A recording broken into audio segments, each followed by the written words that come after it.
Hello everyone, and thank you so much for joining our Action Step webinar today. Today's topic, 10 tools to supercharge your law firm. And this is part of our broader Marketing for Law Firms webinar series. So if you haven't checked out our previous webinars, you might want to do so. They're very informative.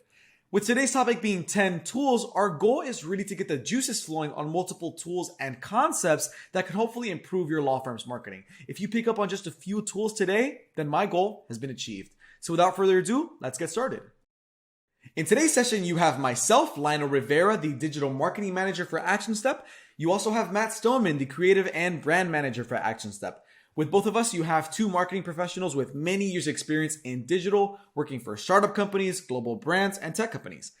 Our agenda for today, we're going to have a short introduction on ActionStep. Then we'll discuss the three pillars in which we've categorized our marketing tools, those being generation, conversion, and execution.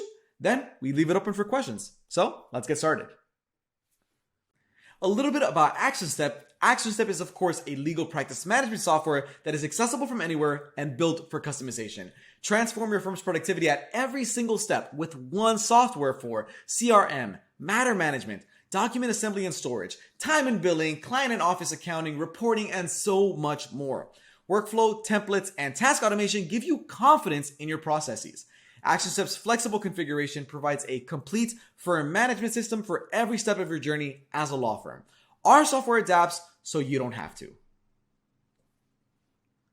Of course, our webinar today is just a part of our Marketing for Law Firms webinar series, so make sure you check out the ActionStep Events page for past and upcoming installments on the series, including making a marketing plan, SEO and content, digital marketing trends, and much more.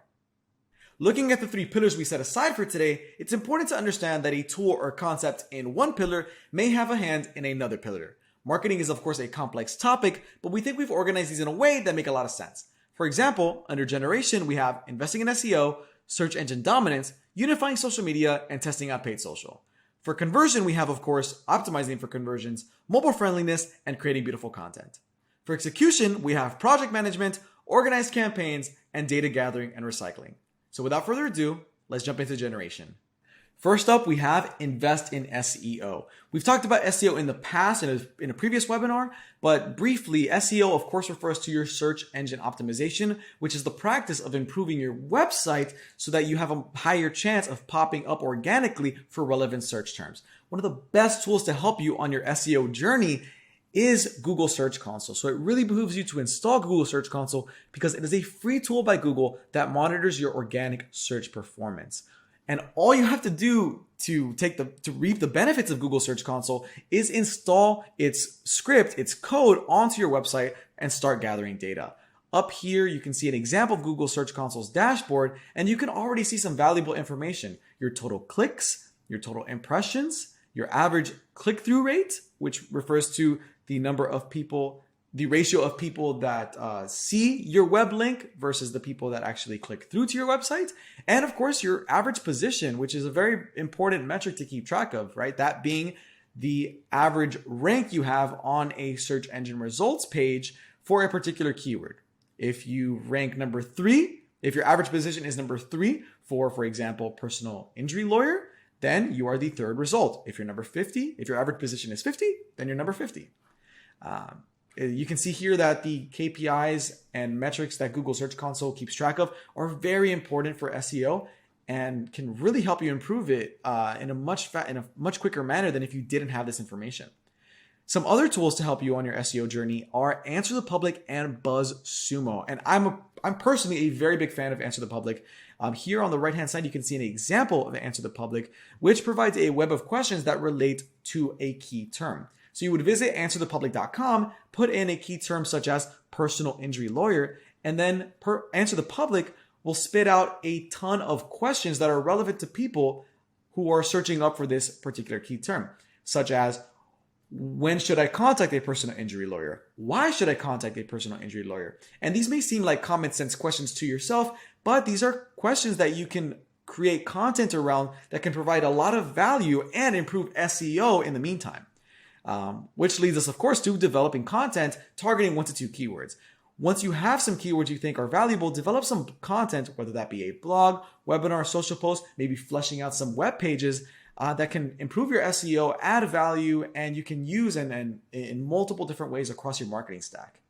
Next up, we have search engine dominance, which we achieve through Google Ads. But first, we have to research our key terms. When a client finds your business on a search engine like Google, they did so by typing just a few key terms. Your job as a business is to find out what these terms are.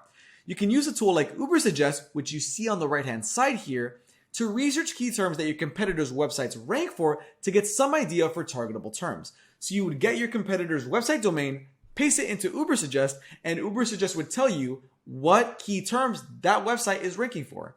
And then you can compare that against your website and say, hey, I'm not ranking for this particular keyword. I will, produce some content or use Google Ads to rank for this keyword and compete with my competitor.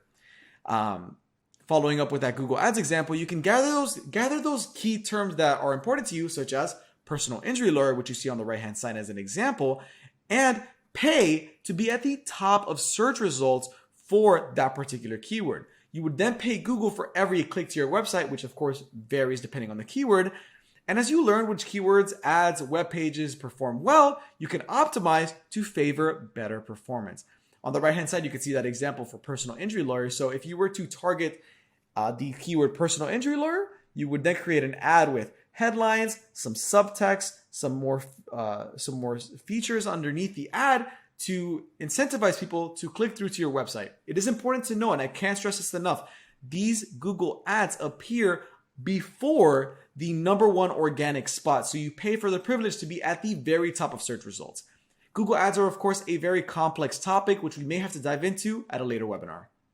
Next up, we have Unify Social Media, and we do this with Hootsuite. Hootsuite is a free/inexpensive tool that allows you to organize your social profiles all under one roof.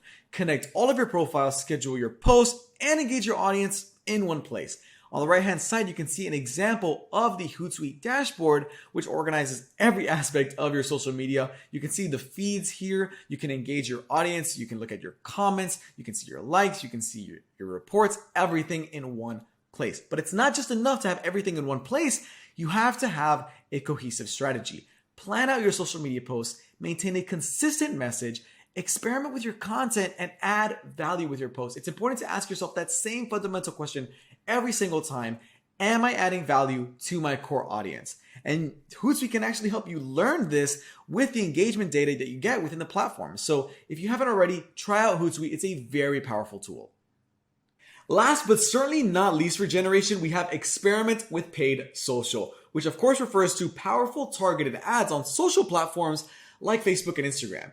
You can leverage these ads to direct potential interested clients to your website or phone number.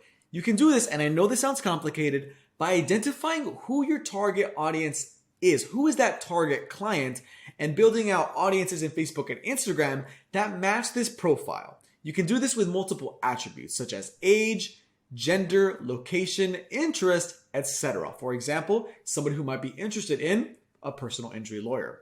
Then once you have this audience built out in Facebook and Instagram, you can target them with tailored on-brand ads that give them a reason to click through to your website. It's not enough to just have the audience built out. You need the ads that really drive the point home that they need to interact with your business.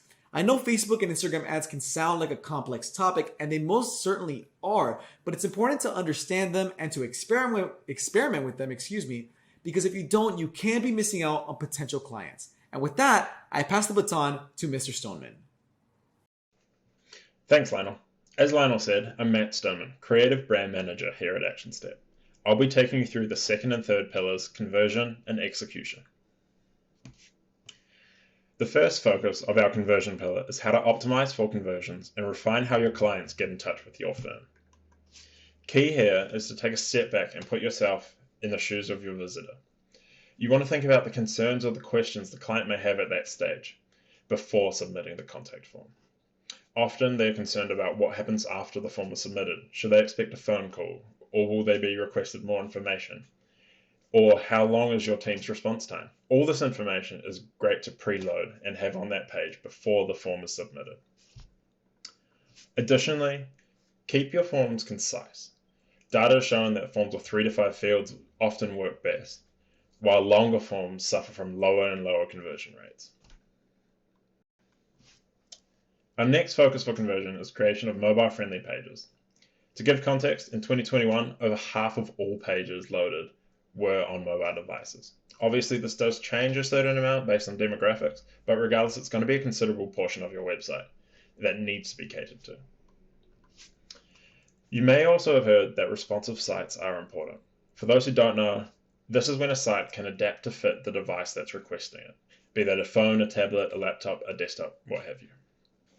In recent times, Google search has also become less forgiving for sites that aren't responsive, so for the sake of your visitors and your search ranking, it's worth looking into. There's many ways to do it, but the simple first step is to pick up your own device and go to your website, and essentially try to break it. Try out all the links, zoom in and out of images, test your forms, and make sure all your redirects are working as you expect. Once you feel confident that your site meets these expectations, you can move on to digital tools such as Google's mobile-friendly test tool. It'll crawl your site and bring to light any more technical details that you may have missed. Now the third focus is creating beautiful content. I preface this that you don't need to be a trained designer to make great looking content now, and there's some fantastic tools to help you out. In particular, sites like Canva can give you access to some pre-built templates for a range of outputs. Whether you're looking to make a social media post or perhaps a flyer for an event, it's a great starting point. Combine this with free stock image resources like Pixels or Unsplash, and your designs will look great and can be customized to your target audience. Now our final pillar, execution. Key to knowing if your efforts are successful is tracking your data. One of the most important tools for this is Google Analytics. It'll be your website's data baseline. It aggregates, interprets, and reports on all traffic in and out of your website so you can stay informed about what needs improvement and also monopolize on what's already working well. Also within Google's suite is Google Tag Manager. Google Tag Manager, or GTM as you may often see it referred to, is a product that allows you to manage small snippets of code in your website without necessarily needing help from a website developer. It acts like a bit of a loading zone for your website, and you can use it to add things such as Google Analytics without needing to get into the nitty-gritty code on every single page. Once you've got Google Analytics and Google Tag Manager, you should be in a good place to start to audit what else needs improvement. Something key is page speed. Using Google's page speed insights can give you a great rundown of elements that are causing delays. You may have some notes from your mobile-friendly tests or some changes to the pages that your forms are on that are great to bundle up and include when you're doing these page speed changes. Once you've established Google Analytics, it's time to start tracking your campaigns. As you post on social media or start running paid ads, using tracked URLs will give you access to information around who clicks on your links, information about where those people came from, what campaign that ad was a part of, or what individual ad they clicked will now be accessible for you. Then you can use that information to continue development and improve your future campaigns. By this point, I imagine you've got a long laundry list of things you want to get done, each with your own priority and timeline. To help organize and manage projects like this, we internally use Asana. It keeps track of where projects are at, keeps other team members up to date, and it also allows external resources access to that information so they can see all the information, all the content, expected dates, and also ask questions all in one place. Obviously, tools like that are only as good as what you put into them, so it's worth testing them out and finding what works best for you and your team. So let's quickly summarize all the tools we covered for each pillar. For generation, Google Search Console, Answer the Public, BuzzSumo, and Ubersuggest are all great for pulling information about where to start on your SEO journey. Paid ads run through Google, Facebook, and Instagram can help you get in front of clients that may not have seen you before. And social media management apps like Hootsuite can help you organize and automate your social media presence. For conversions, focus on how your clients get in touch.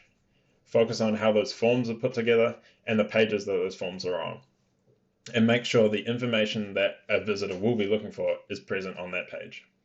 Test how your site works using Google's mobile-friendly test tool, and make sure your site and your social pages are kept visually up to date with tools like Canva, Unsplash, and Pixels. For execution, it's all about Google Suite. Google Tag Manager, Google Analytics, and Google Page Speed tool. Pair those with well-organized and tracked campaigns, and really make the most of your data and resource behind each campaign. And to top it off, organizing yourself and your team using a project management app such as Asana can help you stay on top of everything, and when you do need external help, they've got the information they need to work efficiently. We know it's a big list, so it's not to worry. You'll find links to all these tools and resources in the resources section for this webinar. Thanks for joining us today. Over the years, it's been fantastic to see firms that use ActionStep grow and flourish, and it's even better to be able to share some of the things we've learned along the way with our customers. Should you have any questions, feel free to ask them using the chat tool, and our team will respond by email. Thanks again for joining us.